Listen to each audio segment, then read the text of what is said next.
Bonjour, vous êtes là. Eh bien, bienvenue à Dans la cave pour un petit retour d'Emmaüs.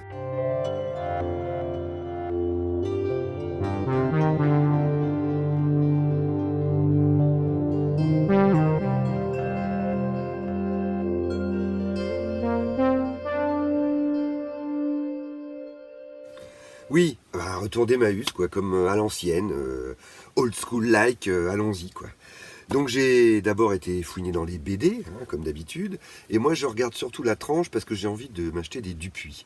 Donc j'ai acheté ce petit Boulet Bill numéro 20, réédition de 94 d'un album de 84. Il me semble que je me suis arrêté dans ma jeunesse au numéro 18. Donc avec le 19, quand j'aurai celui-là, j'aurai quand même une petite boucle qui sera bouclée, hein. J'aime bien Roba quand même. Ensuite, l'œuf de Karamazout, le numéro 1 de Sophie. Coin carré bien entendu, donc réédition de 1980. Alors, bien sûr, JDM, c'est pas Franquin, mais quand même, on a un peu l'impression, quand on lit les aventures de Sophie, de lire les aventures de la petite voisine de Spirou et Fantasio. Elle pourrait vivre dans la même ville, les voitures sont de toute façon du JDM, donc c'est les mêmes que dans les Spirou et Fantasio, et les histoires sont pas bien passionnantes, mais quand on aime la franco-belge de cette époque, c'est toujours un plaisir. Donc je me fais tant bien que mal une petite collection de Sophie.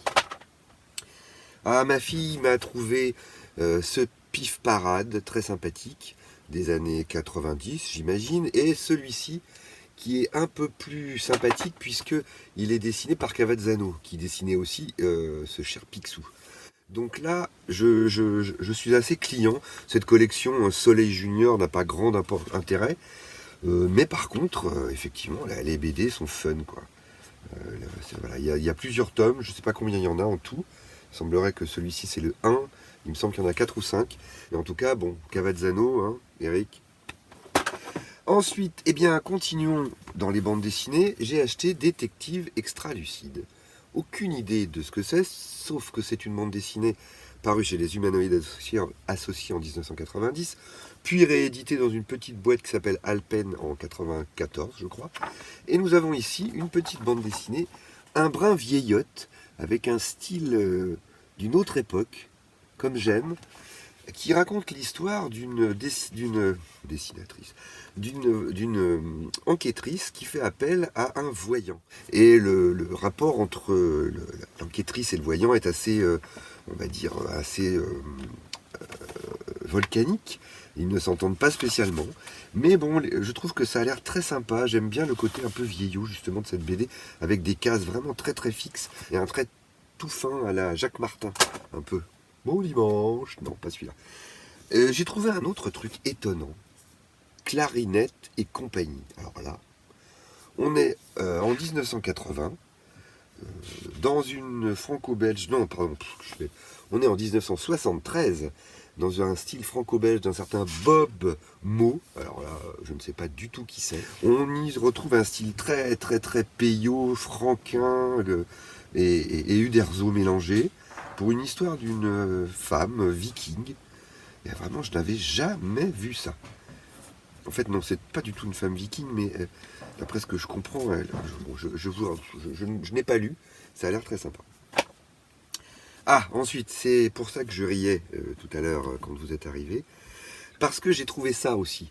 Le journal de Nano et Nanette. Un album d'un vieux truc des années 60, hein, 1962, d'un petit journal pour filles, avec des tas de petites bandes dessinées assez sympas. Il y a des trucs assez mignons, bien dessinés. J'avais vraiment, en tant qu'amateur de bande dessinée, besoin d'avoir quand même ça dans ma collection. Donc j'envoie un petit SMS à Amadiar pour lui dire t'as vu, tiens, j'ai trouvé ça, c'est une vieillerie, 5 euros, c'est pas cher. Et voilà ce qu'il me répond, je cite: attends, mais à ma ressourcerie, il y a cette merde à prix libre. Voilà, donc c'est une merde à prix libre, selon Madiar, donc effectivement, mais moi je trouve pas que ça soit une merde. Il sent pas la cave, et voilà, c'est quand même de la BD, et c'est toujours bien. Là, on est sur un autre registre, ce n'est plus vraiment de la merde, je pense, selon Matière. Pilote annuel, c'était donc un recueil du magazine Pilote, où on pouvait croiser, dans les années 70, des dessinateurs comme Reiser, comme Gottlieb, et comme Uderzo, ou même encore je ne sais pas qui d'autre encore, là je tombe que sur du réserve, bien sûr il y a du Alexis, du Moebius, donc vraiment tous les plus grands dessinateurs étaient là, et voilà, il y a même Druillet, et Bretéché, voilà, ça vaut le coup d'avoir ce petit recueil, je trouve ça assez sympa. Encore une fois, il est en bon état, il ne sent pas mauvais, ça valait le coup de le prendre. Je me suis un petit peu perdu, comme d'habitude, dans les romans de science-fiction et d'horreur, et je me suis acheté Le Loup-garou de Paris, parce que c'est aux éditions Néo, voilà, j'aime bien cette maison d'édition, et puis l'histoire de loup-garou à Paris, c'est à voir, hein, je ne sais pas du tout ce dont ça parle. Hein. Sauf que ça rappelle le titre du film de John Landis de Sinistre Mémoire, Le Loup-garou de Paris. Mais je pense que ça n'a rien à voir parce que c'est bien plus ancien que ce mémorable nanar. Puisque là, c'est un livre de 1933 édité en 1987. Donc voilà, on ne peut pas dire que ce soit récent.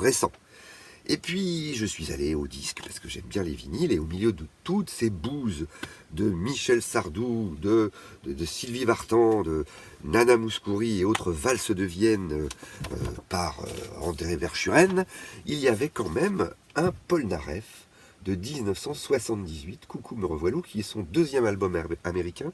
Il l'avait fait, excusez-moi, je suis un peu malade, hein, j'ai fait le test, j'ai pas le Covid, mais j'ai vraiment la voix chopée, quoi. Et donc il l'avait fait après Femme à la mode, qui c'est son album en anglais, qui était complètement raté. Et celui-là est pas mal. Donc on oscille entre le disco laborieux, les très beaux morceaux de Michel Polnareff et les morceaux à la Charlot. Hein, parce qu'on peut dire que vraiment des fois on dirait un morceau des Charlots. J'aime beaucoup les Charlots, hein, mais quand c'est Polnareff qui le fait, il n'y a pas le recul humoristique. Et je pense qu'il est hyper sérieux et c'est complètement raté. Mais il y a des très belles chansons, voilà, en très bon état. Et en plus, ami collectionneur de vinyle, si tu me regardes, fais-toi plaisir, c'est un vinyle blanc. Alors je n'ai aucune idée de pourquoi, mais c'est cool. J'aime bien Polnareff et j'aime bien les vinyles. Et ensuite, j'ai aussi trouvé celui-ci, Plaie blessure de Alain Bachung et Serge Gainsbourg, puisqu'il a écrit pratiquement tous les textes avec lui. Un très bon album, vraiment. J'aime beaucoup ce disque. C'est vraiment le type même du disque à écouter en lisant William Vaurien par Trambert et Jeannot. Hein, c'est vraiment la zone des années 80, avec le côté un peu rock'n'roll, mais français. Et vraiment, tout est bon chez Bachung, hein, de toute façon. Voilà, donc je suis content de ce petit séjour à Emmaüs, ce petit retour à Emmaüs, parce que c'était quand même un séjour, hein, j'ai bien passé 2 heures. Donc à bientôt, bisous.